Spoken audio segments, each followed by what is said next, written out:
This is Dan Weaver, back with Valley Vox. My guest today is Jerry Skrocki here on 1490 AM WCSS. Jerry, one question we haven't covered is the houses that the city bought, the Buddhists bought from the city. There were 40 some. I'm not sure what happened to some of them, but there were 37 that were supposedly sold to Sunlight Recycling Limited? Yes. Now that's been referred to in the press and by various people as a dummy corporation. Is there any proof of that? I mean, and what do people mean by a dummy corporation? Do you know anything about this at all? I don't know what people have looked for. I don't have the answer. I never met the man that bought all these properties. But I do know that when all these properties were being broken into, a lot of the backers they had in China that were supposed to support this big ambitious project that they presented at the downtown hotel to all the press, they backed out. I see. And they didn't have the money to do what they thought they were going to do. Right. And they were being systematically cited for code violations, fined by the city.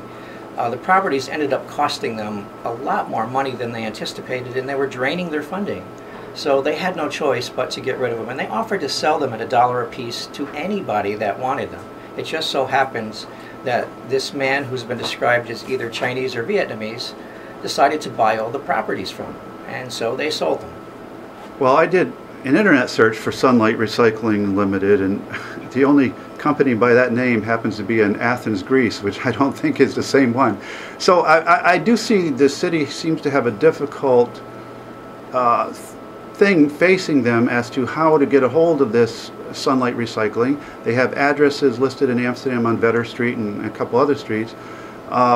And no actual name for the owner, I don't believe either, right? No, I've never heard a name. I've asked myself about this, and I wasn't given any answer. So it is a conundrum, and I can see where it would raise suspicions in the mayor's mind and other people's mind. The problem is, as I've said before, proof. You've got to have proof. You can't say this is a dummy corporation, or that the Buddhists are behind this corporation, or it's one member of their group that actually owns this corporation and it's some kind of shell game or whatever.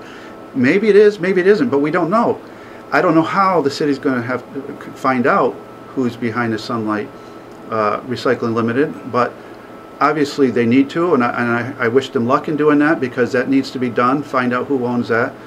But the bottom line is, and Bob Going's another guy I don't agree with very often, and I've poked fun at him, and actually we have a pretty good relationship that way. We poke fun at each other sometimes, and his show is the show with no name, and my show is the show with no fame. But anyway, I actually agreed with him the other day when he was talking about this issue of the Buddhist houses, that in actuality the city's no worse off than they were when they sold those houses, because they did receive some money from the Buddhists for buying those houses. They did collect some fines and fees for code violations. I don't know if they collected any taxes at all. From what I understand, Dan, the first year's taxes were paid before the properties were sold.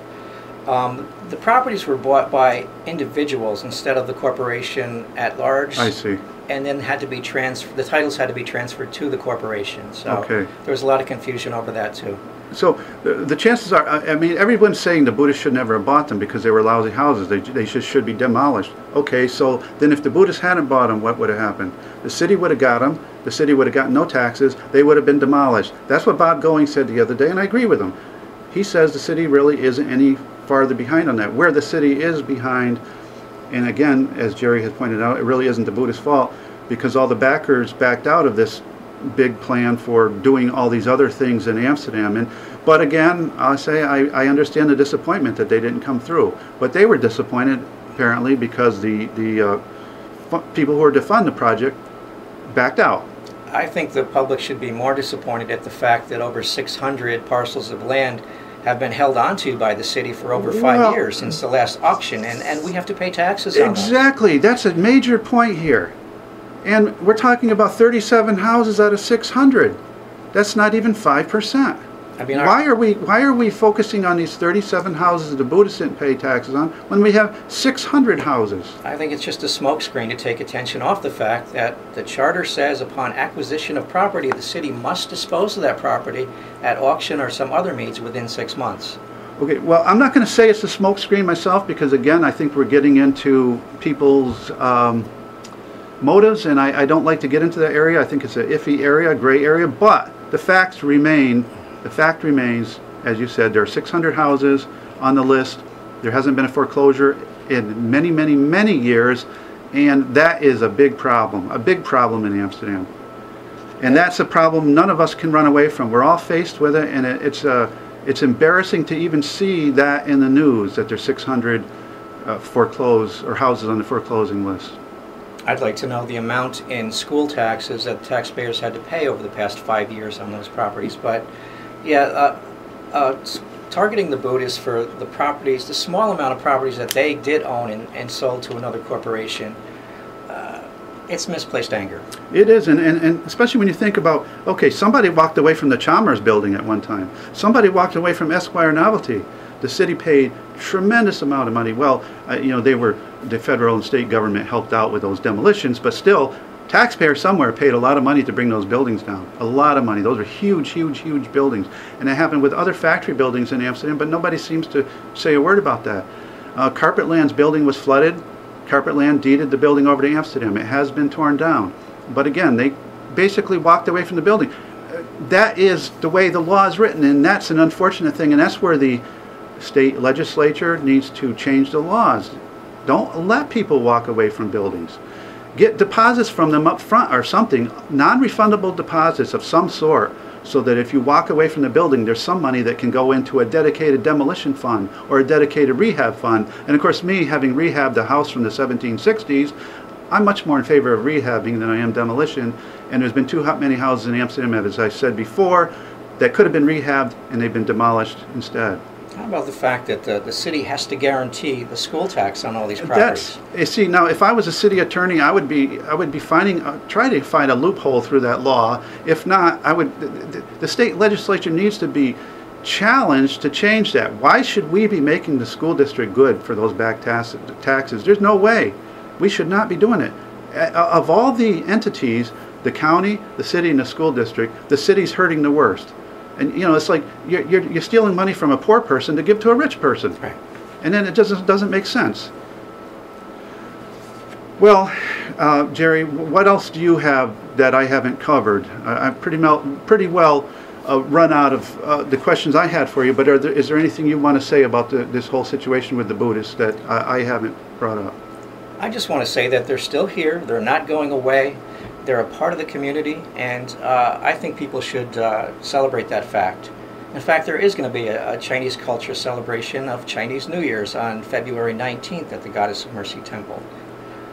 I agree totally with you, Jerry. I mean, every group that came to America has had trouble being accepted. You know, this valley has always been multicultural, multilingual. You know, Native Americans were here first. They were shoved back out of the way, of course, but you know, the English came. Then the Germans came. The English and the Germans didn't always like each other, but the Germans got involved in the American Revolution and helped us win it. General Herkimer couldn't even speak very good English, yet he fought in the Battle of Oriskany, gave his life in the Battle of Oriskany. After the Germans came the Irish. Then you came your other groups, you know, and they all once they became accepted, then they didn't like the next group that came. Then the Italians came, and so on. I have another example too. It's one of the low points in American history during World War II. After Pearl Harbor was bombed by Japan, the United States decided to round up all the Japanese American citizens who had done nothing wrong and put them in internment camps. Which were essentially concentration camps, although not run in the same way as Nazi concentration camps. They were better. They still, families were were lucky if they had a curtained off area from another family.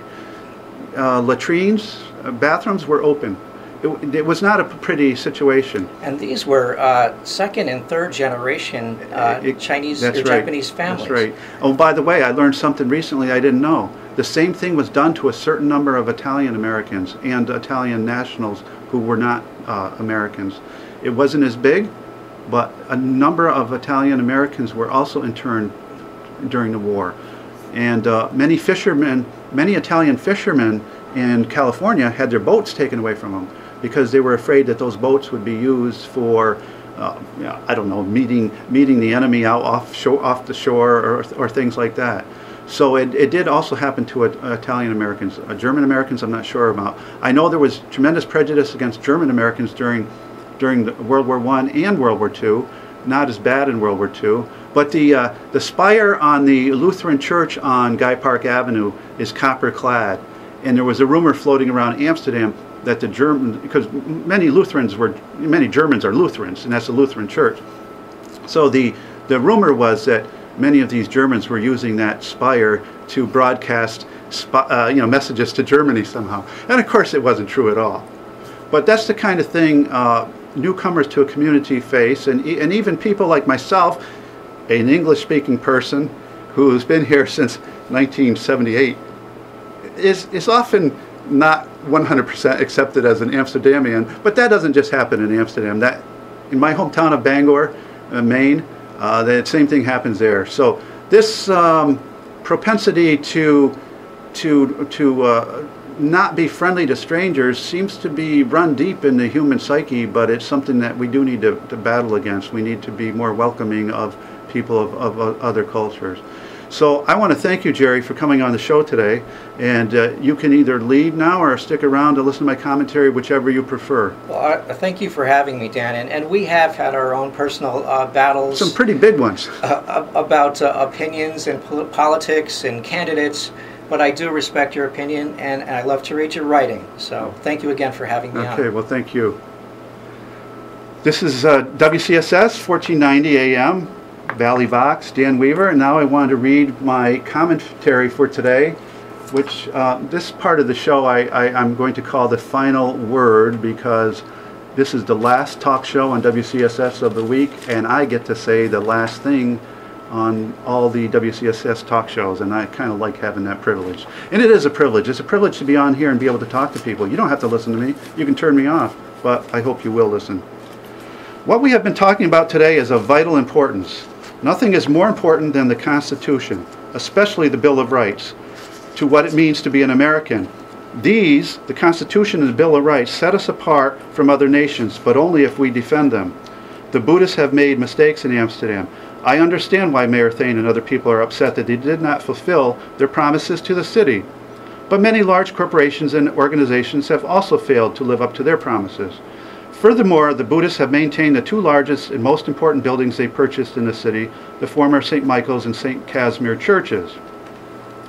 Even if you despise the Buddhists, under the First Amendment of the United States Constitution, they have the right to worship as they believe. They also have the right to be treated the same as all other religious groups. Parking lots are an integral part of any church's worship. In today's society, it is virtually impossible to hold religious services without a place for people to park their vehicles. Historically, church parking lots have been exempt from taxes in Amsterdam. The lots connected to the former St. Michael's and St. Casimir's were exempt when they were associated with those churches, and should be now as well. No other churches in Amsterdam, to my knowledge, have had the exemptions on their church parking lots revoked. Unless the city assessor can provide some legal rationale for revoking the Buddhist exemptions on these lots, it is hard to see these revocations as anything other than discriminatory and unconstitutional. Now we have another situation involving the First Amendment, this time involving both the freedom of religion and the freedom of speech in the town of Palatine. Palatine Town Supervisor Sara Nicolli, and I hope I'm pronouncing your name right, opens each town meeting with the Pledge of Allegiance. She stands during the pledge, but she does not recite it. According to the Amsterdam Recorder, Nicolli stated, "My faith as a Quaker dictates that I cannot place my allegiance to anything above my God and conscience. I am ready to serve this town in every possible way. However, by way of my First Amendment rights, the peaceful practice of my faith is off limits." In a rude and un-American fashion, Town Councilwoman Michelle Whiteman said to Nicolli, "You make me sick that you are a Democrat representative, and you can't even salute our flag, and you say it's because your God is God." I hate to borrow Whiteman's rude words, but I must respond to her and say, "Ms. Whiteman, Your ignorance of our Constitution, of the First Amendment, of the history of the Pledge of Allegiance, and of the role Quakers had in fighting for religious liberty, thus setting America apart from European nations that had state churches, makes me sick. You wrap yourself in the flag, all the while trampling on other people's religious liberty. Neither George Washington, Thomas Jefferson, or Abraham Lincoln ever recited the Pledge of Allegiance. The pledge was written by a Christian, socialist, Baptist minister in 1892 and not adopted by Congress until 1942. The Supreme Court ruled, after Jehovah's Witness children were expelled from school for refusing to say the pledge, that schools could not compel students to recite it. As listener Rick Morrison said in a response on Facebook to my question about whether or not Nicolli should be required to recite the pledge, to that question I would have to say no, because to make her or anyone recite the pledge would hold no more sincerity than forcing someone to say they are sorry. Once forced or requested, the act loses integrity, unquote. I would agree. The First Amendment protects our freedom of speech with certain limitations, and it also protects our freedom not to speak, again, with certain limitations. In colonial times, Quakers were whipped, fined, imprisoned, forced to pay tithes to the Congregational Church, and even executed for their religious beliefs, particularly in Massachusetts. It was Quakers and Baptists who fought the hardest for religious liberty. Without their efforts, America would most likely have had a national church and no religious liberty. They helped make the First Amendment possible. And in case you don't know what I mean by a national or state church, every country in Europe had its state church, which everybody was compelled to worship in. In Southern Europe, it was primarily the Catholic Church. In Northern Europe, it was primarily Protestant churches.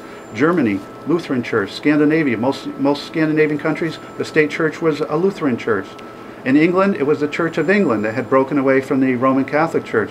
In Russia, it was the Russian Orthodox Church. You had to pay tithe to that church whether you wanted to or not. Every week, you had to give money to that church whether you wanted to or not. In America, we said, that's not going to happen here. We're going to do something different, a whole new experience, a whole new experiment. And that, to me, is what makes America great. And if we lose those things, we're in trouble. There are very few Quakers and Buddhists in the Mohawk Valley. They have a right to worship here. And if we don't defend their right to worship as they see fit, how can we expect anyone to defend ours? If the Buddhists can lose their tax exemption, so can the Baptists, Methodists, Catholics, and Jews. The famous words of Martin Niemöller, a German World War I hero, Lutheran pastor, and prisoner of the Nazis, are apt here. This is what Martin Niemöller said. It's been repeated many times. Maybe you've heard it, maybe you haven't. First they came for the socialists, and I did not speak out, because I was not a socialist. Then they came for the trade unionists, and I did not speak out, because I was not a trade unionist. Then they came for the Jews, and I did not speak out, because I was not a Jew. Then they came for me, and there was no one left to speak for me.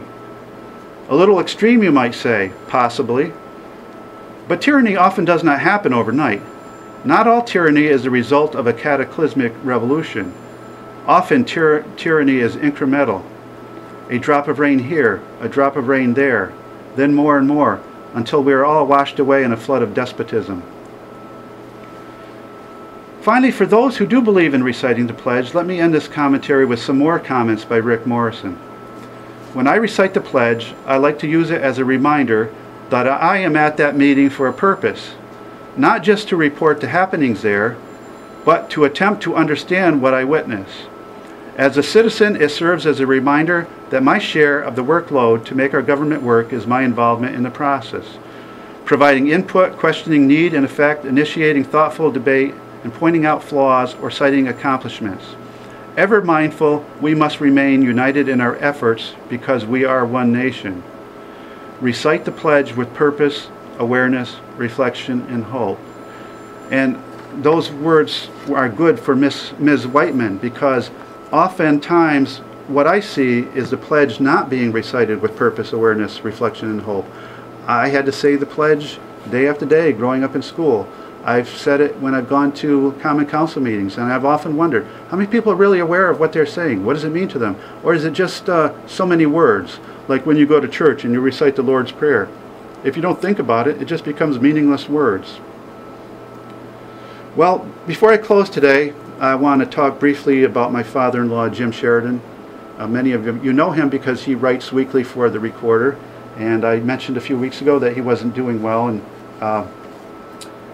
many of you have expressed to me how much you enjoy the nostalgic pieces he writes in the Recorder. And he has come home now, but hospice is coming in daily to work with him. He's not doing real well.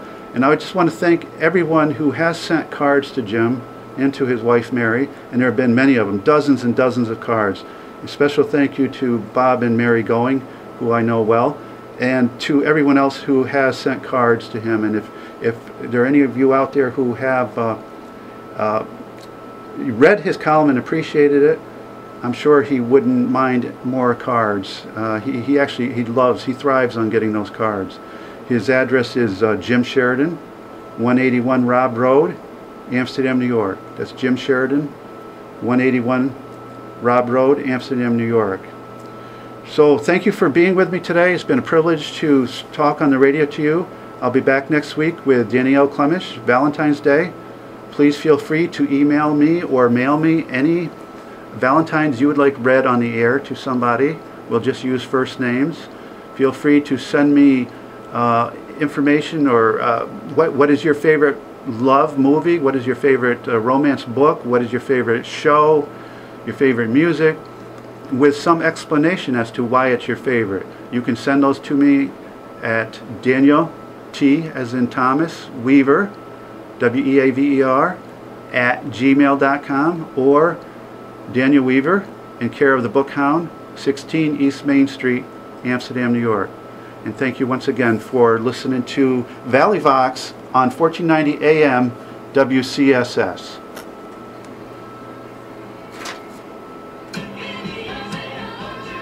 A lot of really good points. I was going to ask you, are you aware of, or do you have an opinion about Yeah, we're okay. the fact that Bonner invited